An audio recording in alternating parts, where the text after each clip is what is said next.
yes, you guys won. They won last game against Daybreak and you, but it was fair. So.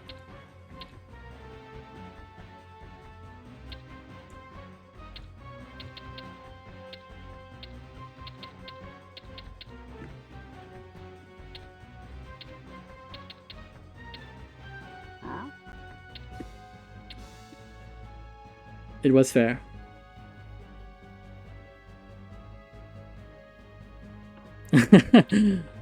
I'm sorry. Yeah, I'm not gonna remove, of course, the handicap when they just won one game. We'll see how it goes from there, but I think it's fair.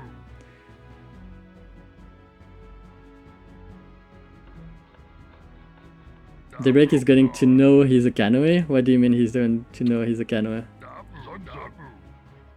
Yeah, he knows, he knows. Don't worry, it's not gonna be the worst thing that ever happened on that stream. If you want, you can do exclamation mark and the name of a player. Often we do have some quotes from them.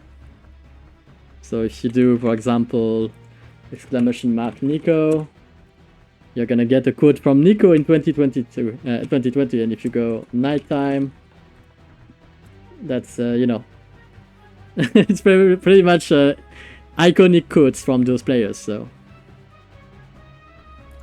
that's what it is.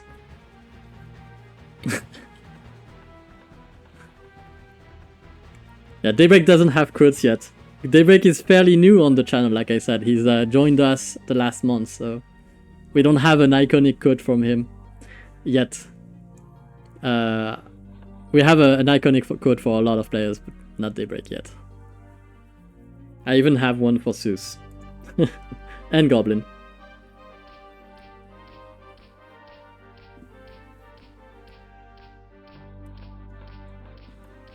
Alright.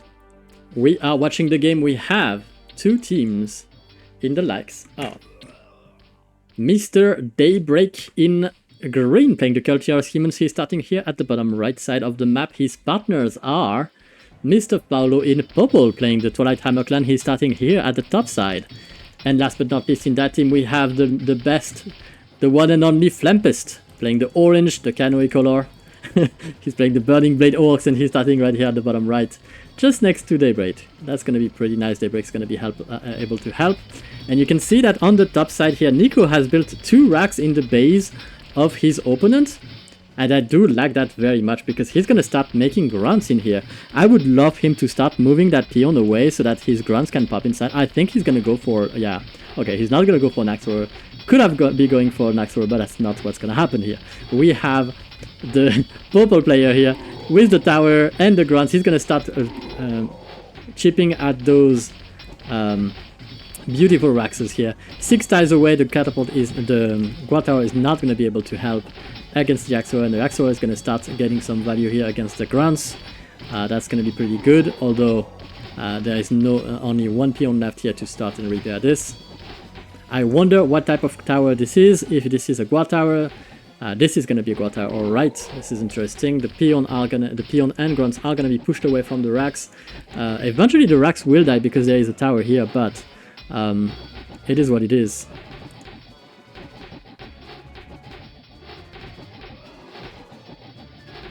The Axors are taking damage here, unfortunately.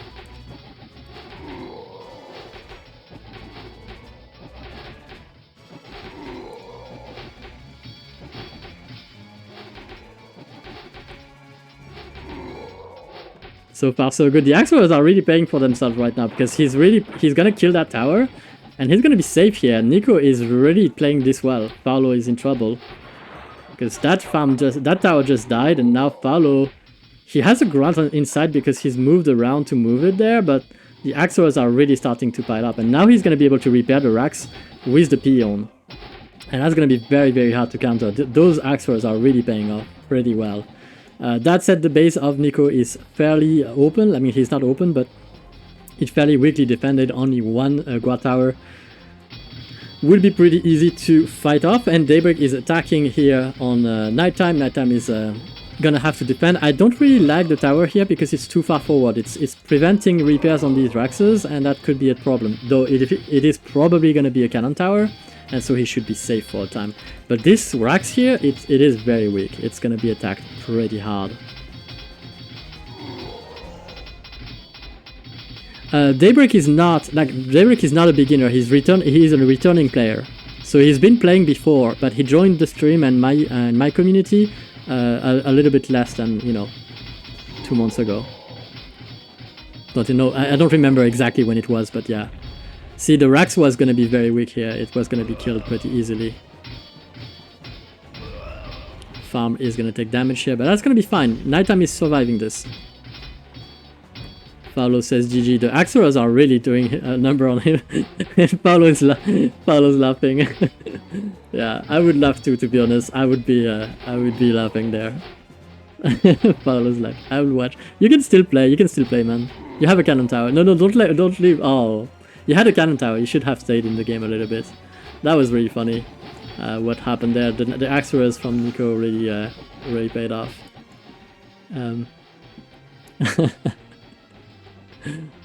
For sure.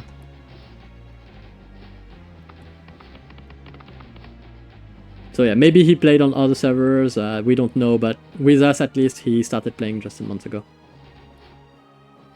For Daybreak I'm talking about. And he's gonna be attacking Niko here with the one guard tower to defend, which is, like I said, a pretty weak defense. And most importantly, that Lumber Mill has only 500 HP, pretty easy to press on attack. So it is what it is.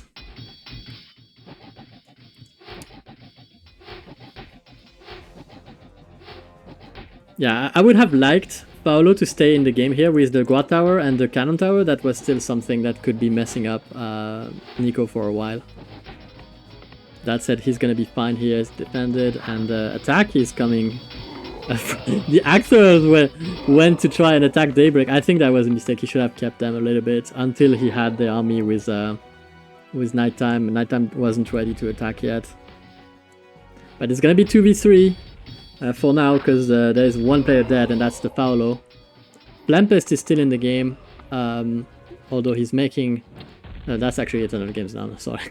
Eternal Games in the game, of course. With 2 cannons. It's a bit much. Yeah. It's gonna be interesting to see what Flempest and the catapult here has been quite effective, but it didn't succeed in killing the cannon tower, unfortunately, for Daybreak and Flempest. Daybreak is gonna be Nighttime's gonna be able to repair that tower pretty efficiently, and you can see Daybreak is really struggling. He's trying to tower there to kill those Raxes to stop Nighttime from getting lost. When are you going to limit pros for us noobs? What do you mean, Paolo? You lost fair game here against Niko. That was okay. Like, Niko invested a lot on you, but look at what's happening to Nighttime on the bottom side. Daybreak has been punishing pretty hard, and Daybreak has been limited a little bit. So, Daybreak is limited because he's too strong, obviously, but Niko is not too strong for you.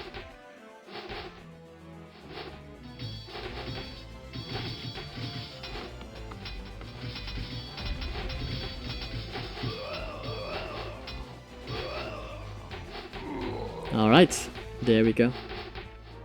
Haven't survived the game so far. Well, it's gonna happen.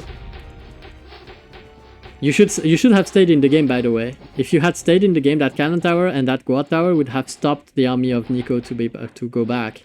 It would have been a thorn in the back of Niko as well, and it would be better. Try to stay in the game until your allies are done. You know. Try to judge how much you can still do. Still, you never know how close the games can be. A few seconds might be meaning everything. You never know. Alright, Daybreak is gonna hop in there. He's gonna punish you. He's gonna punish them for you. You might even have been able to win that game had you stayed in. your goal is not always to stay alive. Your goal is to do as much damage as you can so that your teammate can win as sometimes. And it happens to me as well. I mean, I don't know why you're complaining about this, because you can see this happening to me all the time. I'm the streamer. Everybody goes for me. Like, I have games where I basically survived. Like, I've been attacked like by 3 different colors and then I die. And I'm just trying to do as much damage as I can, you know. It's what it is. It's a team game. Well, you should, because that you took part of the win as well. I mean, the time you managed to stay alive is time that your allies are gonna be, are gonna use to win. So you play your part by staying in the game, you know. So if it's not you, then you know it's gonna be someone else.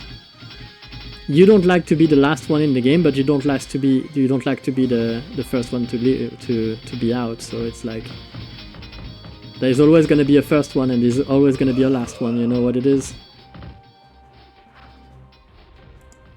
That is a beautiful 2v1 choke here, as well as here, from Niko to defend Nighttime.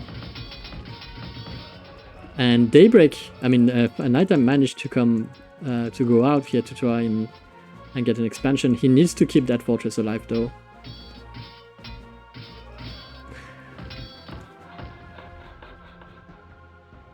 Not right. Yeah, there's always going to be a first one and a last one, so you have to be able to enjoy being the first and the last, because otherwise you're missing a lot of games, right? It's like you can't just choose every time what's gonna happen. But yeah, if you look at how I play games, like I don't consider myself too noob, you know, but you see like that sometimes I just die very early and I just rebuild. I just save a peon and go build somewhere else, or I just try to use every resource I have left to benefit my team, because sometimes it's all it takes. Yeah, that's the problem. You have to find a way to like those situations, because they are gonna happen a lot, right? There's always gonna be a first. There's always gonna be a last. So if you can't handle being either, then what happens when you're playing a 2v2? You're always gonna be either one or the other.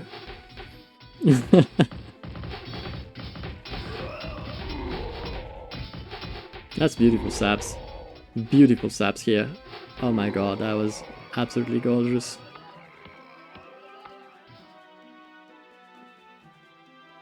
That luck. It is not luck. That was beautiful.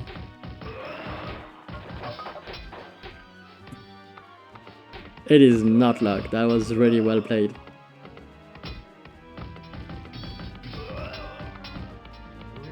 It's not always gonna be possible.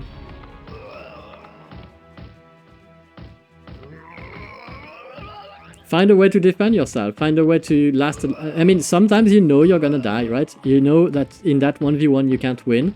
Try to cost as much as possible to your enemy that's doing that to you. To him, you cost 2 racks, a grunt, 6 archers, a tower, another building that he had to cancel. You cost him a lot. So the more you cost him, the better. You know, it's what it is ultimately. Everyone spends resources trying to do something. If you cost a lot of resources to your enemies, they're not going to be able to do anything at the end, because they basically wasted so much resources on you that they can't kill the last remaining players. And that's what you're aiming for. You're not aiming necessarily to win. You're aiming to have a weight in the game that is enough that your team is going to be able to prevail. That's pretty much what it is. It is basically thinking like a team game. You have to think of it like a team game. Now it is an expansion, yes. But had you kept that tower alive, the cannon tower, it would have cost him a lot more to take that to make that happen. But it is not, you know, it would not have cost him that much more, but it would have cost him more. And you can see that Daybreak and your partner here, Flempest, these guys are doing great. Like, they are managing to still hold the line, and it is very close. Daybreak has almost lost a few peons. Granted, he got some very nice sappers here, but even without the sappers, they are really doing good. And if they lose the game, imagine that. If they lose the game, that could have been like so close. That's what I mean. Sometimes it can be a very few things that that ultimately make the difference. You're never playing alone. But it's not good for them. You're their teammates. You are the purple player. You were with them, right? And so never think of a game like this alone. You're not playing a game alone. You have to take into account that you're many, and your team as a team controls 1, 2, 3, 4, 5 gold mines, right? And the enemy team has 1, 2, 3, 4, 5 as well now. But basically you have to think about the game as what it means as a team, right? How much gold we are controlling together, how much space we are controlling, and how much we can do together, right? That's, you never think about it like your own performance. It doesn't matter. What matters is how much you can get as a team. And if you think like that, you're never going to be mad that you lose first or second or that you are last. Your goal is, as a team, how do you make that work? The best strategy to make it work as a new player is to try to make sure that your strongest player in your team is gonna be the one leading the late game. So if you're the new player, your goal is to die early, right? Your goal is to be, like, if someone has to die, better it be you than your stronger player, right? It's basically how you should think about it. If I'm playing with U8 right now, and one of us has to die early game, I'd rather be me. Right? It'd rather be me, otherwise we are losing, right? So I'm gonna make my weight early game very strong. I'm gonna rush hard and make sure that he has a chance late game. Like, all the pressure is on me. Yeah, it's funny. If you want to win as a new player, you should be happy if you're the one dying first. If there is one that has to die, right? Sometimes you can protect both players. Sometimes no one has to die, you know. But it is what it is. If someone has to, then better be you.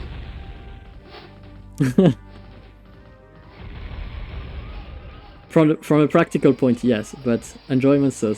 But we'll see. Yeah, I mean, it is what it is. Like, I don't struggle enjoying the game at, you know, even if I lose or win, for me it's the same. But I'm trying to give you like why for me it works, hoping that for you it will work as well. That is pretty good. These two ogres are already chasing off. Nighttime is killing a lot of peons from Daybreak, and Daybreak has not been able to take money from here. I think his number of peons is re-drilling. Yeah, we don't have a lot of peons. We have mages though. Mages are really getting some good value, but it might be a little bit hard for them to get that gold from Nighttime, and I don't think I don't think Daybreak has vision over there. He has the flyer, so he knows that Nighttime at least is not mining his main. I mean, he's mining, but very slowly. He's gonna go for the 2 farms here. I think he wants to cripple Nighttime so that Nighttime is not able to produce more units. That is a smart move. The sappers really can hit the foot of your opponents and force them to rebuild farms before they can make units. That can be very strong. White needs to get out of here. He needs to get out to get an expansion somewhere. He could try and hop and try to get to that expansion here, or he could try and take this one, but he has to get something. I should message him to do that.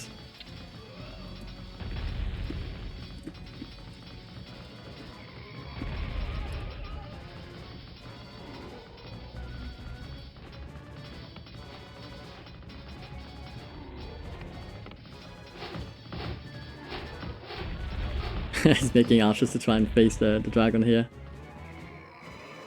The weak should die. But if you think about it, you guys will understand I'm right? If you think about it 2 seconds, you'll realize that what I'm saying is actually right.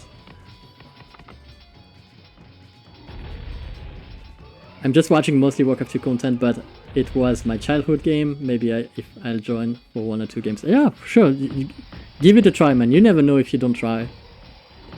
And don't take it like I say, if you're losing at the game and if you're not too good, just have a good laugh about it, but don't take it seriously. It's just a game. Ultimately, all it's designed to do is basically you having fun. If you're not having fun, then that's the only time I would say you're not a good player. The good players are the ones that are able to have fun. Because if you're having fun, you're doing things right. It's a video game. It's supposed to be fun.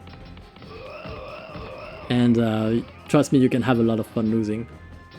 That was actually quite fun. I would have laughed. Like if I was Paulo and I was dying to this Axorus rush, I would have laughed. That was beautiful from Niko. It was fun and it was different. Like that was something I can reflect on. What could I have done better? Maybe I should have focused more. I should have expected that to happen. I should have built more towers inside. Maybe I should have tried to prioritize getting a catapult.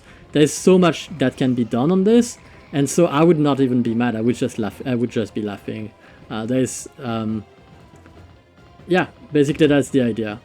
Try to keep your spirits up. It's just a game. And I think that might be it. Although we have a Flempest killing white here, kind of. White has managed to do it. I'm very proud. I'm very proud of white. You actually should tell me what I should have done instead. Maybe you did in the video. Yeah, you can watch the video. I always comment on what can happen. I think in that situation, one rule of thumb is, you know it's gonna be a little bit of a tower war. You should try to, like, you know he's building his Raxus this way because he wants to be able to produce inside, right? So you can build right there to force his units out, or you can go for towers yourself inside, or both, a combination of that, or you can get a catapult. There's a lot of things you can do.